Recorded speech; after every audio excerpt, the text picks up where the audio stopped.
Periyar Maniamai Institute of Science and Technology, Tanjavur. ECE with specialization in AI and ML, IoT, robotics and industrial automation. Sir வணக்கம், எப்படி இருக்கீங்க sir? வணக்கம் வெங்கடேஷ், நல்லா இருக்கேன். நிறைய கேள்விகள் கேட்டிருக்காங்க சார், ஒன்னொன்னா பாத்துடலாமா சார்? கமெண்ட் ஷோல நந்தகுமார் அப்படிங்கிறவர் கேட்டிருக்காரு சார். இபிஎஸ், ஆர்ஓஇ, ஆர்ஓசிஇ இவற்றில் சிறிய வேறுபாடுகள் இருந்தாலும் இவை அனைத்துமே ஒரே கருத்துக்களை கூறுவதாக தெரிகிறது. எந்த விகிதத்தில் பங்கு விலையின் மீது இவற்றின் தாக்கம் உள்ளது என்பதை விளக்கவும் அப்படின்னு கேட்டிருக்காரு சார். இதுக்கு ஒரு கிளாஸ் எடுக்கணும்னா இல்ல, ஆனா ரொம்ப அடிப்படையான ஒரு கேள்வின்னு வச்சுக்கோங்களேன். முதல்ல இந்த இபிஎஸ் அண்ட் மத்த எல்லாத்துக்கும் உள்ள வித்தியாசத்தை சொல்லிடுறேன். இபிஎஸ்ங்கிறது பங்கு ஒன்று ஈட்டிய தொகை. ஒரு முதலீட்டாளருடைய ஒரு தனிப்பட்ட பங்கு அது எவ்வளவு ஈட்டி இருக்கு அப்படிங்கறது தான் பாக்குறோம். மத்ததெல்லாம் ஒட்டுமொத்த நிறுவனத்தினுடைய ஏர்னிங்ஸை பார்க்கக்கூடியது. அதை பங்குகளுடைய எண்ணிக்கையில டிவைட் பண்ணோம்னா, வகுத்தோம்னா கிடைக்கக்கூடியது பங்கு ஒன்று ஈட்டிய தொகை. 100 ரூபாய் லாபம் ஈட்டுகிறது ஒரு நிறுவனம். அங்க 100 பங்குகள் இருக்கு அப்படின்னா பங்கு ஒன்று ஈட்டிய தொகை 1 ரூபாய். அதே 100 ரூபாய் லாபம் ஈட்டக்கூடிய நிறுவனத்துல பங்குகளுடைய எண்ணிக்கை 10 தான் அப்படின்னா பங்கு ஒன்று ஈட்டிய தொகை 10 ரூபாய். அதாவது 10 × 10 100 அப்படி வச்சுக்கணும். அந்த 100 ரூபாயை 10 பங்குகளால் டிவைட் பண்ணோம்னா வரக்கூடியது 10. சோ இதே 100 ரூபாய் லாபம் ஈட்டக்கூடிய நிறுவனம் 50 பங்குகளை வைத்திருக்கிறது அப்படின்னா என்னன்னா, ஒரு பங்கு ஈட்டிய லாபம் 2 ரூபாய். ஒரு பங்கு 2 ரூபாய் லாபம் ஈட்டியிருக்கு, மொத்தமா 100 ரூபாய் லாபம் ஈட்டியிருக்கு. இதுதான் பங்கு ஒன்று ஈட்டிய தொகை அல்லது இபிஎஸ் சொல்றது. ரிட்டர்ன் ஆன் இன்வெஸ்ட்மெண்ட்ங்கிறது என்னன்னா, அவர்கள் போட்ட முதலீட்டுக்கு எவ்வளவு லாபம் பார்த்திருக்காங்க, ஒட்டுமொத்தமாக அந்த முதலீட்டாளர்கள் போட்டது அப்படிங்கிறது. அதைத்தான் அவர் 3-4 விதமா பிரிச்சிருக்காரு. உதாரணமாக ரிட்டர்ன் ஆன் ஈக்விட்டி, 2வது ரிட்டர்ன் ஆன் கேபிட்டல் எம்ப்ளாய்டு, 3வது ரிட்டர்ன் ஆன் இன்வெஸ்டட் கேபிட்டல், 4வது ரிட்டர்ன் ஆன் அசெட்ஸ் அப்படி வச்சுக்குவோம். இதை ரொம்ப கவனமாக ஒரு எளிமையான உதாரணத்தை இதுக்குள்ள ஃபார்முலாலாம் இன்வெஸ்டோபீடியா போனீங்கன்னா அதுல இருக்கு. விக்கிபீடியா மாதிரி இன்வெஸ்டோபீடியான்னு ஒண்ணு இருக்கு. அந்த இன்வெஸ்டோபீடியால போய் போட்டீங்கன்னா ஃபார்முலா என்னங்கிறது இருக்கு. நான் அதுக்குள்ள போக விரும்பல. முதல்ல அந்த கான்செப்டை புரிஞ்சுக்குவோம். அது என்ன எளிமையா ஒரு உதாரணத்தின் மூலமாக. ரிட்டர்ன் ஆன் ஈக்விட்டி அப்படின்னா என்னன்னா, வெங்கடேஷ் நீங்களும் நானும் ஆளுக்கு 50 ரூபாய் போட்டு ஒரு டீ கடை ஆரம்பிக்கிறோம். மொத்தம் எவ்வளவு போட்டிருக்கோம்? 100 ரூபாய் போட்டிருக்கோம். அந்த நிறுவனம் முதல் ஆண்டு 10 ரூபாய் லாபம் ஈட்டுகிறது. அப்ப ரிட்டர்ன் ஆன் ஈக்விட்டி 10%. ஆமா சார். நம்ம போட்ட முதலீடு 100 ரூபாய், அதுல 10 ரூபாய் கிடைச்சா 10%, 15 ரூபாய் கிடைச்சா 15%, 10 ரூபாய் கிடைச்சிருக்கதா வச்சுக்கோங்க. ஓகே, இதனுடைய இபிஎஸ் எவ்வளவு அப்படின்னு பாத்தீங்கன்னா 5 ரூபாய். எப்படி 5 ரூபாய்? 10 ரூபாய் லாபம் ஈட்டி இருக்கு. எத்தனை பங்குகள் இருக்கு? 2 பங்குகள் இருக்கு. 50 ரூபாய் மதிப்புள்ள 2. நீங்க ஒரு பங்கு வச்சிருக்கீங்க, நான் ஒரு பங்கு வச்சிருக்கேன். சோ ஒரு பங்குக்கு 5 ரூபாய். இதுதான் இபிஎஸ். கரெக்டா? Okay sir. இப்ப ரிட்டர்ன் ஆன் ஈக்விட்டி என்னன்னு புரிஞ்சிருச்சு. 100 ரூபாய் முதலீடு செய்து 10 ரூபாய் லாபம்னா 10%, 15னா 15%. இபிஎஸ் என்னன்னா, அதை பங்குகளுடைய எண்ணிக்கையால் பிரிக்கிறோம். அந்த 10 2ஆல பிரிச்சோம்னா 5 ரூபாய். ஓகே, இதுதான் இபிஎஸ். நான் இதே இன்னொரு உதாரணம் சொல்றேன். 100 ரூபாய் முதலீடு போட்டுட்டோம், தொழில் ரொம்ப நல்லா நடந்துகிட்டு இருக்கு. இன்னொரு இது வாங்கி வைக்கணும், ஏதாவது ஒரு எலக்ட்ரிக் ஸ்டவ் ஏதோ ஒன்று வாங்கி வைக்கணும். அதுக்கு ஒரு 50 ரூபாய் தேவைப்படுகிறது. அந்த 50 ரூபாய் நம்ம சிபிடி இருந்து கடன் வாங்குறோம். ஓகே, 150 ரூபாய் முதலீடு செய்கிறோம். இந்த 150 ரூபாய் எதுக்காக போடுறோம்னா, இந்த 10 ரூபாய் 15 ரூபாய் ஆகுறதுக்கு போடல. என்ன, அந்த 10 ரூபாய் 20 ரூபாய் ஆகணும், அதிகமா சம்பாதிக்கணும் தான் நம்ம பொதுவா போடுவோம். கரெக்டா? ஆமா சார். சோ அந்த 150 ரூபாய் போட்டு அடுத்த வருஷம் 20 ரூபாய் வந்துருச்சு லாபம். 10 ரூபாய்க்கு பதில் 20 ரூபாய் வந்துருச்சு. 100 ரூபாய் போட்டப்ப 10 ரூபாய், 150 ரூபாய் போட்டப்ப 20 ரூபாய் லாபம் வந்துருச்சு. ஆனால் இதுல நம்ம ஒரு 7.5 ரூபாய் நம்ம திருப்பி கொடுக்க வேண்டியிருக்கும். ஆமா சார். முதலீட்டு அந்த கடனா திரும்பி கொடுக்கறது சார். கடன்ல வட்டியோ ஒரு பகுதியோ நம்ம திருப்பி கொடுக்கறதா வச்சுக்கோம் அந்த அவர் கொடுத்ததுக்கு. சோ மிச்சம் 12.5 ரூபாய் தான் நமக்கு ரிட்டர்ன் ஆன் ஈக்விட்டி. ஓகே, அந்த 7.5 ரூபாய்ங்கிறது உத்தேசமா சொல்றேன். ஓகே, சோ அப்ப 12.5 ரூபாய் தான் நமக்கு ரிட்டர்ன் ஆன் ஈக்விட்டி. அந்த மிச்சம் 7.5 ரூபாய் ரிட்டர்ன் ஆன் டெட். கடன் மீது வந்த வருமானம் 7.5 ரூபாய். ஓகே, நம்ம முதலீட்டின் மீது வந்தது 12.5 ரூபாய் தான். ஒட்டுமொத்தமாக 20 ரூபாய் வந்தால் கூட 12.5 ரூபாய் தான் ரிட்டர்ன் ஆன் ஈக்விட்டி. இதைத்தான் நம்ம புரிஞ்சுக்கணும். ஓகே, அப்ப இபிஎஸ் என்ன ஆகுது? நம்ம 2 பேர் இருக்கும் பொழுது 12.5 ரூபாய் 2ஆல பிரிச்சீங்கன்னா 6.25 ரூபாய் ஏர்னிங்ஸ் பர் ஷேர் வருது. இது கடன் வாங்கி முதலீடு செய்யும் பொழுது அந்த கடனை பிரித்து விட்டு நம்முடைய முதல் மீதான வருமானத்தை மட்டும் பாக்குறதா ரிட்டர்ன் ஆன் ஈக்விட்டி. நம்ம 20 ரூபாய் ரிட்டர்ன் ஆன் ஈக்விட்டின்னு சொல்ல முடியாது. இது எதுக்கு பாக்குறோங்கிற பர்பஸ புரிஞ்சுக்கணும். இப்ப 3வது உதாரணம் சொல்றேன். இந்த மாதிரி நம்ம 100 ரூபாய் பிளஸ் 50 ரூபாய் கடன் வாங்கி போட்டுட்டு 20 ரூபாய்க்கு பதில் நமக்கு வருமானம் 10 ரூபாய் தான் வருதுன்னு வச்சுக்கோங்க. அப்ப நம்ம 7.5 ரூபாய் திருப்பி கொடுக்க வேண்டியிருக்கும், அல்லது அவர் வாங்கின அந்த அமௌண்ட் கொடுக்க வேண்டியிருக்கு இல்லையா? அப்ப நமக்கு ரிட்டர்ன் ஆன் ஈக்விட்டி நெகட்டிவ் ஆயிடும். புரியுதா? சோ அப்ப பிரயோஜனம் இல்லையே. அப்ப இதுல தெளிவா என்ன இருக்கணும்னா, நம்ம 100 ரூபாயில 10 ரூபாய் சம்பாதிக்கிறோம், 150 ரூபாயில 20 ரூபாய் சம்பாதிக்கணும். 150 ரூபாயிலையும் திரும்ப 10 ரூபாய் சம்பாதிச்சோம்னா அந்த கடன் வாங்கி போட்டதுல நமக்கு ஒன்றும் அர்த்தமே இல்லை. நமக்கு இதை தெரிஞ்சுக்கிறதுக்கு தான் அந்த நிறுவனம் ரிட்டர்ன் ஆன் ஈக்விட்டி எவ்வளவு, கடன் வாங்கி போட்டதை கழிச்சுட்டு மிச்சத்தை பார்க்கணும். அது கூடணும். அப்பதான் அந்த நிறுவனம் தொடர்ந்து அதிக லாபத்துல இருக்கு. கடனை வாங்கி அதிக லாபத்தை ஈட்டி அதை வந்து கடனுக்கான வட்டிக்கு திருப்பி கொடுத்துக்கிட்டு இருந்தா நம்ம அரசாங்கங்கள் மாதிரிதான், மத்திய மாநில அரசாங்கங்கள் மாதிரிதான்.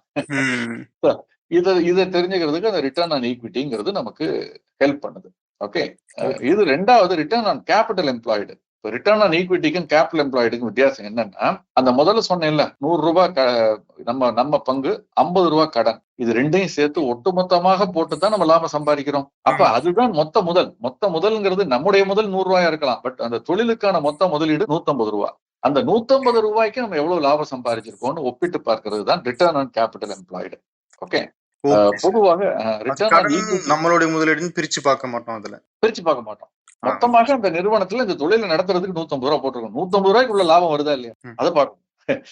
அப்பதான் நம்ம அந்த கடனை அடைக்க முடியும், வட்டி அடைக்க முடியும். அதனால அது ஒட்டுமொத்தமாக தான் அதை பார்க்கணுங்கிறது நம்ம பார்க்கிறோம். நம்ம செல்ஃபிஷா பாக்குறது ரிட்டர்ன் ஆன் ஈக்விட்டி, இதுவும் செல்ஃபிஷ் தான், பட் ஆனால் ஒட்டுமொத்தமாக நிறுவனத்தினுடைய பார்வையில் இருந்து பார்க்கிறது ரிட்டர்ன் ஆன் கேபிட்டல் எம்ப்ளாய்டு. இப்போ ஒரு சின்ன குழப்பம் மாதிரி இருக்கும், ஆனா நான் சொல்றேன், return on investment capital, invested capital, இந்த ரிட்டர்ன் ஆன் கேபிட்டல் எம்ப்ளாய்டுக்கும் ரிட்டர்ன் ஆன் இன்வெஸ்ட்மெண்ட் கேபிட்டலுக்கும் ஒரே ஒரு வித்தியாசம் தான். ரிட்டர்ன் ஆன் கேபிட்டல் எம்ப்ளாய்டுங்கிறது 100 + 50 150 நம்ம வந்து முதலீடு செய்து பொருட்கள் வாங்கி தொழில் நடத்துறதா அர்த்தம். ஓகே, ரெண்டாவதா பார்த்தது. மூணாவதா இப்ப நான் சொல்ற ரிட்டர்ன் ஆன் இன்வெஸ்டட் கேபிட்டல்ங்கிறது $100 நம்ம கையில இருக்கு, $50 சிபிட்ட வாங்கிட்டோம், ஆனால் இப்ப அதுல $125 தான் இன்வெஸ்ட் பண்ணிருக்கோம். ஏன்னா இப்போதைக்கு ஸ்லோவா கெப்பாசிட்டி எக்ஸ்பேண்ட் பண்றோம். இன்னொரு $25 பேங்க்ல பிக்ஸட் டெபாசிட்டா போட்டு வச்சிருக்கோம். பிற்காலத்துல ஒரு 6 மாசம் கழிச்சு தொழில் அதிகமானோன்னு இன்னொரு ஸ்டவ் வாங்கி நம்ம வச்சுக்குவோம் அப்படின்னு இருக்கும். அப்ப ரிட்டர்ன் ஆன் இன்வெஸ்ட்மெண்ட்டுக்கு இன்வெஸ்டட் கேபிட்டல்னா $125 தான் இன்வெஸ்ட் பண்ணிருக்கோம். அந்த $25 பேங்க்ல இருக்குது, இன்னும் இன்வெஸ்ட் பண்ணல. சோ அந்த 125க்கு பாக்குறது. சோ இது வந்து return on invested capital. Return on அசெட்ஸ்னா என்னன்னா, நம்ம $150 இன்வெஸ்ட் பண்ணிட்டோம், அந்த அசட்டுடைய மதிப்பு இன்னைக்கு குறைஞ்சிருக்கும், தேய்மானம் இருக்கும் இல்லையா. சோ $130 இருக்குன்னு வச்சுங்க. $130 எவ்வளவு வருமானம் வந்திருக்குன்னு பாக்குறது அது ஒண்ணு. சம்டைம்ஸ் நம்ம வந்து லேண்ட் வாங்கி போட்டிருப்போம், அந்த லேண்ட் அப்ரிஷியேட் ஆயிருக்கும், அதன் மீது எவ்வளவு வந்திருக்கு, இது ரிட்டர்ன் ஆன் அசெட்ஸ். நம்ம போட்டது $100 தான், ஆனா அசட்டுடைய மதிப்பு இன்னைக்கு $400 இருக்கும்.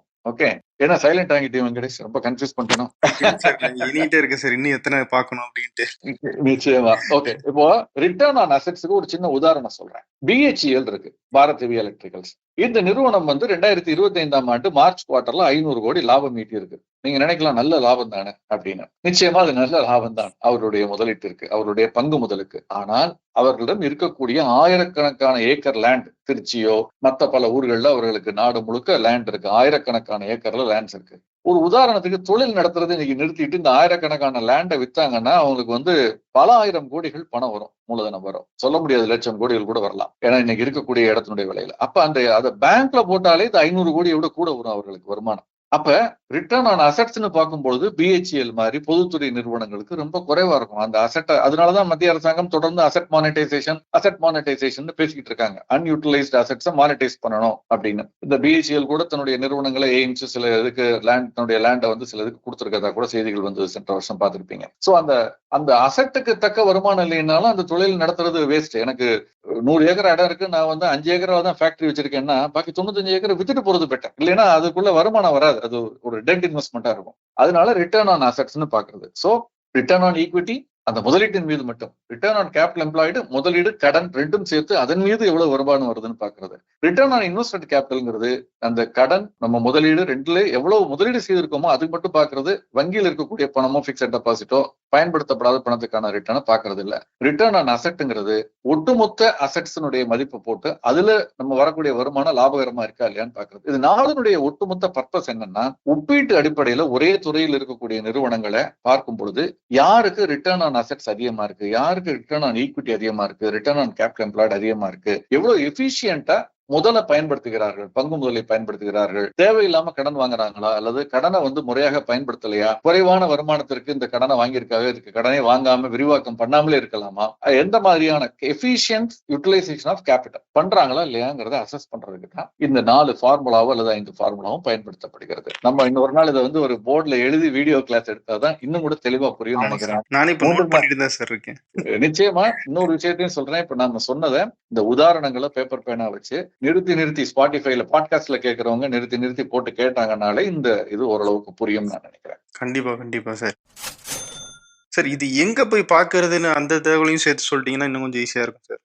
ஒன்று நம்மளே ஒர்க் அவுட் பண்ணி பார்க்கணும். ஆனுவல் ரிப்போர்ட்ல இருந்து இந்த தரவுகளை எடுத்து, பட் எளிமையாக இந்த தரவுகள் பல இணையதளங்கள்ல கொடுக்கப்பட்டிருக்கு. ஆனால் இதெல்லாம் 2ஆம் கட்ட தகவல்கள். இப்போ மும்பை பங்குச்சந்தை, தேசிய பங்குச்சந்தை, அந்த நிறுவனங்கள் இவர்கள் 3 பேருடைய இணையதளங்கள் இருக்கிறது authentic first hand information, raw data. அதுல சில பேர் தான் வந்து ஆனுவல் ரிப்போர்ட்ல இந்த டேட்டா எல்லாம் கொடுத்திருப்பாங்க. பலருக்கு இதை கொடுக்கறது இல்லை. சாதகமா இருந்தா கொடுப்பாங்க, சாதகம் இல்லைன்னா கொடுக்க மாட்டாங்க, அல்லது சாதகமான டேட்டாவை மட்டும் போடுவாங்க. அதனால வேற வழி இல்லை. ஒண்ணு நம்மளே ஒர்க் பண்ணி பார்க்கணும். அதற்கான இது இல்லைன்னா screener.in RateStar.in அல்லது இந்த மாதிரியான வெப்சைட்ஸ்ல போய் நம்ம பார்க்கலாம். அந்த தரவுகள் இருக்கு. But take it with pinch of salt. அது டேட்டடா இருக்கலாம், சென்ற காலாண்டுக்குள்ளதா இருக்கலாம், சென்ற ஆண்டுக்குள்ள தரவுகளா இருக்கலாம். ஒருவேளை சில தவறுகள் கூட அங்கங்க இன்அட்வர்டன்ட் எரர்ஸ் இருக்கு, சான்ஸ் இருக்குது. அதனால அதை கொஞ்சம் கவனமா பார்க்கணும். ஆனால் அதை எளிமையாக கொடுத்திருக்காங்க. ஆர்ஓசி கடந்த 10 ஆண்டுகளுக்கு, 5 ஆண்டுகளுக்கு அதனுடைய வளர்ச்சி எப்படி இருந்திருக்கு அப்படிங்கிற தரவுகள்லாம் நிச்சயமா screener.inல இருக்கு, ஸ்டாக் எட்ஜ்ங்கிற ஆப்ல இருக்கு. இதெல்லாம் சிலதுல வந்து ஃப்ரீயும் இருக்கு. ஒரு கட்டத்துக்கு மேல டீடைல்டு அனலைஸ் பண்ணணும்னா பெய்டு போகணும். அவ்வளவு தேவையில்லை. அது ரொம்ப சீரியஸான முதலீட்டாளராக இருந்தா அந்த பணம் கட்டி பார்த்துக்கலாம். அடுத்தும் இதே ரிலேட்டடா ஒரு கேள்வி சார். முனியன் அப்படிங்கிறவர் கேட்டிருக்காரு, மார்க்கெட் கேப், புக் வேல்யூ இது ரெண்டுத்துக்கு என்ன டிஃபரன்ஸ் அப்படின்னு கேட்டிருக்காரு சார். புக் வேல்யூங்கிறது புத்தக மதிப்பு, மார்க்கெட் கேப்ங்கிறது சந்தை மதிப்பு. இப்ப ரெண்டுக்கும் வித்தியாசம் என்னங்கிறது சொல்றேன். புக் வேல்யூங்கிறது அந்த நிறுவனத்தினுடைய ஒட்டுமொத்த சொத்துக்களை எடுத்து அதுல அது கொடுக்க வேண்டிய கடன்களை கழிச்சிட்டு மிச்சத்தை பார்த்தோம்னா என்ன வருதோ அதுதான் அதனுடைய புத்தக மதிப்பு அல்லது அதனுடைய உண்மையான மதிப்பு. அந்த நிறுவனத்திட்ட ஒரு 100 கோடிக்கு சொத்து இருக்கு, ஒரு 25 கோடி கடன் கொடுப்பட வேண்டி இருக்கு பல்வேறு தரப்பினருக்கு. அதை கழிச்சிட்டு பார்த்தா 75 கோடிங்கிறது அதனுடைய புத்தக மதிப்பு. இப்போ சந்தை மதிப்புங்கிறது அதை விட கூட இருக்கலாம், குறைச்சிருக்கலாம். சந்தை மதிப்புங்கிறது அந்த பங்குனுடைய விலை சந்தையில எப்படி வணிகமாகிறதோ அதை பொறுத்து அந்த நிறுவனத்துடைய ஷேர் கேபிட்டல் ஸ்டாக் மார்க்கெட்ல ட்ரேட் ஆகுது. அந்த பங்குனுடைய விலையையும் அந்த நம்பர் ஆஃப் பங்குகளுடைய எண்ணிக்கையும் பெருக்கணும்னா 150 கோடி கூட வரலாம் சில சமயங்கள்ல, அல்லது 50 கோடி கூட வரலாம். நம்ம பொதுவாக சொல்றது அதனுடைய நெட் அசெட் வேல்யூ அல்லது புத்தக மதிப்பு 75 கோடி இருந்து அந்த பங்கு விலை மார்க்கெட் கேபிடலைசேஷன் 50 கோடினா ஒரு கேப் இருக்கு. அந்த கேப்பை நம்ம வாங்கலாம். அதே 150 கோடியா இருந்தா ஓவர் வேல்யூடு. ஏன்னா உண்மையான மதிப்பு 75 கோடிக்கு தான் சொத்து இருக்கு, ஆனா சந்தை அதை 150 கோடியா மதிச்சிருக்கு அப்படின்னா விற்கலாம் அப்படின்னு பொதுவான ஒரு கருத்து, பொதுவா நம்ம சொல்லக்கூடியது. இதற்கு விதிவிலக்குகள் உண்டு. ஏன்னா அந்த 75 கோடியை வைத்து அந்த நிறுவனம் தொடர்ந்து 40-50 கோடி சம்பாதிக்க போகுதுன்னா 150 கோடிங்கிறது ஜஸ்டிஃபைடு சந்தை மதிப்பு. அதே வந்து தொடர்ந்து 75 கோடி இருக்கு, 50 கோடி தான் வந்து சந்தை மதிப்பு, 75 கோடிக்கு சொத்து இருக்கு, ஆனால் பெரிய லாபம் இல்லை, சொல்ல போனா ஆண்டுக்கு 10-15 கோடி நஷ்டம் வந்துகிட்டு இருக்குன்னா அது 50 கோடிக்கு கிடைச்சா கூட இல்ல, 40 கோடி கிடைச்சா கூட அதை வாங்கக்கூடாது. சோ இந்த சந்தை மதிப்புக்கும் இந்த புத்தக மதிப்புக்கும் ஒரு வித்தியாசம்ங்கிறது இதுதான். இதுக்கு இன்னொரு உதாரணம் சொல்லலாம். என்னுடைய படிப்பு வந்து ஒரு கிராஜுவேட்டா ஒரு டிகிரியா இருப்பேன், அதுதான் என்னுடைய நெட் அசெட் வேல்யூ. நான் அதை வெளியே யார்ட்டையும் சொல்ல மாட்டேன். ஆனால் நான் பேசக்கூடியதை வச்சு நம்முடைய வாசகர்களோ வெங்கடேஷோ யாராவது நான் ஒரு பட்டய கணக்காளர்னோ அல்லது நான் வந்து பெரிய படிப்பு படிச்சிருப்பேன் ரொம்ப அப்படின்னு நினைக்கலாம். அது சந்தை மதிப்பு, அது சந்தையினுடைய அளவுக்கு யோசிச்சுட்டு இருக்காங்க சார் நம்ம ஆடியன்ஸ். நன்றி நன்றி. முகமது அப்படிங்கிறவர் கேட்டிருக்காரு சார், ஒரு கம்பெனி ESOP இன்ட்ரடியூஸ் பண்றது கரண்ட் ஷேர் ஹோல்டர்ஸ்க்கு நல்லதா இல்ல கெட்டதா சார் அப்படின்னு கேட்கிறாரு சார். இல்ல அப்படி ஒரு பிளாக் அண்ட் ஒயிட்டா பார்க்க முடியாது. பொதுவாக அப்படி ஒரு கேள்வி கத்தி முனையில என்ன கேட்டீங்கன்னா நல்லதுன்னு தான் சொல்லுவேன். என்ன ஏன் அதுல வந்து நெகட்டிவ் என்ன இருக்குங்கிறது முதல்ல சொல்லிடுறேன். Equity will get diluted. அதாவது நம்ம மட்டும் பங்குதாரர்கள் இருக்கும் பொழுது நிறைய பங்குதாரர்கள் அந்த லாபத்தில் பங்கு போட்டுக்கொள்ள உள்ள சேருகிறார்கள் அப்படின்னு. ஆனா அது சரியான பார்வையாக இருக்காது. ஏன்னா வர்றது யாருங்கிறத பார்க்கணும். வர்றது அந்த நிறுவனத்தில் உழைத்து வேலை பார்த்து நமக்கு அதிக லாபத்தை ஈட்டு கொடுக்கக்கூடிய போறவர்கள் தான் அங்க வர்றாங்க. அப்படி பார்க்கும் பொழுது ஸ்கின் இன் த கேம் அப்படின்னு ஆங்கிலத்துல சொல்றது. ஸ்கின் இன் த கேம்னா நானே அதுல உள்ள அந்த ஆட்டத்துல சேர்ந்துக்கிறேன் அப்படிங்கும் பொழுது நான் வெளியே நின்றுகிட்டு இப்படி அடிச்சிருக்கலாம், அந்த சிக்ஸர் அடிச்சிருக்கலாம், இப்படி தூக்கி இருக்கலாம் அப்படின்னு சொல்றதை விட நானே அங்க விளையாட போறேன் ஒரு 11 பேர் ஒரு ஆளா. அந்த மாதிரியா அவரு அந்த ஊழியர் வந்து அந்த நிறுவனத்துடைய முதலீட்டுல பங்கு பெறுகிறார். அது பணம் கொடுத்து இருக்கலாம், கொடுக்காம இருக்கலாம். RSUன்னு சொல்லுவாங்க, ESOPன்னு சொல்லுவாங்க, அந்த மாதிரி இருக்கு. சோ அந்த மாதிரி கொடுக்கறது நல்லதுன்னு தான் பொதுவாக நான் நினைக்கிறேன். ஏன்னா அது வந்து அவர்களுக்கு மிகப்பெரிய பொறுப்புணர்வை ஏற்படுத்தும். இந்த நிறுவனத்திற்கு நான் ஊழியர் மட்டுமல்ல, இதனுடைய ஒரு பகுதி பங்குதாரர் கூட. இதனுடைய லாப நஷ்டங்களில் எனக்கு பங்கு உண்டு. என்னுடைய சம்பளம் மட்டும் இல்லாமல் சம்பளத்தை தாண்டி இந்த நிறுவனம் ஈட்டக்கூடிய லாப நஷ்டத்திலையும் எனக்கு பங்கு வரும் அப்படின்னு நினைக்கும் பொழுது அவர்கள் உற்சாகத்தோடு, அதிக வேகத்தோடு, உத்வேகத்தோடு வேலை பார்ப்பதற்கு வாய்ப்புகள் அதிகம். இதை பெரிய அளவுல முன்பு இருந்தால் கூட பெரிய அளவுல ஆரம்பிச்சு வச்சது தகவல் தொழில்நுட்பத்துறை சார்ந்த பங்குகள். அவர்கள் வந்த பிறகுதான் இது பெரிய அளவுல பாப்புலர் ஆனிச்சு. அவர்கள் ஊழியர்களுக்கு குறைந்த விலையில் பங்குகளை கொடுப்பது, இலவச பங்குகளை கொடுப்பது, RSUன்னு சொல்லக்கூடிய அந்த யூனிட்ஸை கொடுக்கறது, இப்படி வந்து பல இது அவங்க ஆரம்பிச்சாங்க. என்னை பொறுத்தவரை இது அவர்களை உற்சாகப்படுத்தும். இத மியூச்சுவல் ஃபண்ட் ஸ்கீம்ல வந்து இதை பெரிய அளவுல பாப்புலரைஸ், ஏன்னா செபி மேண்டேட் பண்றதுக்கு முன்னால பெரிய அளவுல இதை வந்து பாப்புலரைஸ் பண்ணது யாருன்னு கேட்டீங்கன்னா ஃபண்ட்ல, நாட் அந்த பங்குகள்ல கிடையாது, ஃபண்ட்ல அப்படின்னு கேட்டீங்கன்னா அந்த நிறுவனத்துடைய இதுல PPFAS. ஓகே, அவர்கள் இதை வந்து முதல்ல சொன்னார்கள். அவர்களுடைய தலைமை பெரிய அளவுல இருக்கக்கூடிய ஊழியர்களுக்கு, பெரிய பொறுப்புல இருக்கவர்களுக்கு போனஸோ ஏதோ கொடுக்கும் பொழுது அதுல ஒரு பகுதியை அந்த நிறுவனம் நடத்தக்கூடிய அந்த மியூச்சுவல் ஃபண்ட் யூனிட்ஸாகவே கொடுப்போங்கிறதெல்லாம் சொன்னாங்க. இதெல்லாம் வந்து ஒரு நல்ல இண்டிகேஷன் வச்சுக்கோங்க. அஃப்கோர்ஸ் இட்ஸ் நாட் அ வைசல் ரெக்கமெண்டேஷன். ஒரு உதாரணத்துக்காக அதை நான் சொல்றேன். சார், இன்னைக்கு கடைசி கேள்வி அசோக் நீலகண்டன் அப்படின்றவர் கேட்டிருக்காரு. ஷார்ட் கவரிங், லாங் அன்வைண்டிங், இது ரெண்டுத்துக்கும் வித்தியாசம் என்ன சார்? இதுக்கு கொஞ்சம் எக்ஸ்பிளைன் பண்ணுங்க சார்னு கேட்கிறாரு சார். முதல்ல ஷார்ட்னா என்னன்னு புரிஞ்சுக்கணும். நீ காலையில பங்குச்சந்தையில வந்து உட்கார்ந்த உடனே மதியத்துக்கு மேல் பங்குச்சந்தை இறங்கும்னு நினைக்கிறேன். என் கையில இல்லாத ஒரு பங்கு விலை ஏறி இருக்கு, காலையில மத்தியானம் இறங்கும்னு நினைக்கிறேன். சோ நான் அதை வித்துறேன். This is called going short. அந்த கையில பங்கு இல்லாமல் அந்த பங்கை நான் வித்திருக்கேன். கையில பங்கு இருக்கலாம், ஆனால் நான் டெலிவரி கொடுக்குற இன்டென்ஷன்ல அப்ப கூட நான் வித்திருக்கேன். விலை இறங்குங்கிற எதிர்பார்ப்புல ஒரு பங்கை நான் வித்திருக்கேன், ஜாஸ்தியா இருக்கும். மதியத்திற்கு மேல அதை நான் கவர் பண்ணிடுறேன். கவர் பண்றதுன்னா வாங்குறது. திரும்ப ஒரு 100 ரூபாய்க்கு வித்த பங்கை மதியத்திற்கு மேல் 99 ரூபாய் 98 ரூபாய் இருக்கு வாங்கிட்டேன்னா 2 ரூபாய் எனக்கு லாபம். சோ இதுதான் ஷார்ட். கோயிங் ஷார்ட்ங்கிறது மார்னிங், ஷார்ட் கவரிங்கிறது இந்த மத்தியானம்.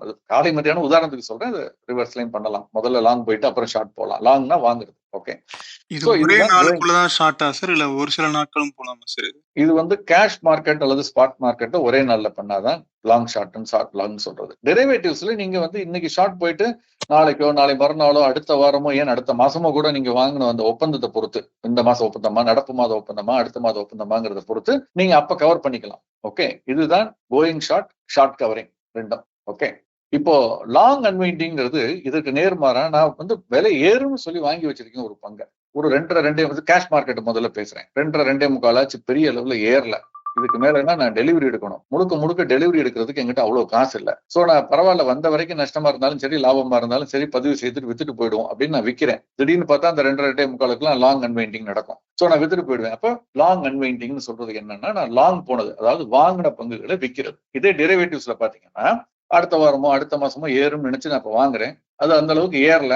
நாளைக்கோ இன்னைக்கு கூட இருக்கலாம், நாளைக்கா இருக்கலாம், அடுத்த வாரமா இருக்கலாம், அடுத்த மாசமா இருக்கலாம், ஒரு நாள் அதை விற்கிறேன். அந்த மாதிரி நிறைய பேர் விற்கும் பொழுது லாங் அன்வைண்டிங், அதனுடைய விலை இறங்கும். அதை லாங் அன்வைண்டிங்னு சொல்லுவாங்க. லாங் அன்வைண்டிங் காரணமாக பொதுவாக விலை இறங்கும். அதே மாதிரி ஷார்ட் கவரிங் காரணமாக பொதுவாக விலை ஏறும். ஆனால் ரெண்டுமே தற்காலிகமாகத்தான் இருக்கும். ஏன்னா அது ஒரு டெம்பரரி பினாமினா. அதற்கு பிறகு மீண்டும் சமநிலைக்கு திரும்பும் சந்தை, ஒரு ஈக்குவலிபிரியத்துக்கு வந்துடும். சார், இன்னைக்கு நிறைய கேள்விகள் பதில் சொல்லியிருக்கோம் சார். இன்னும் ஆடியன்ஸுக்கு ஏதாவது கேள்விகள் இருந்துச்சு அப்படின்னா அவங்க வந்து கமெண்ட்ஸ்ல சொல்லலாம். நாகப்பன் சார் வந்து கேள்வி பதிலளிக்க தயாராக இருக்காரு சார். தொடர்ந்து நம்ம மண்டே சந்திப்போம் சார். சந்திப்போம். நன்றி சார். நன்றி. Periyar Maniamai Institute of Science and Technology, Tanjavur. ECE with specialization in AI and ML, IoT, robotics and industrial automation.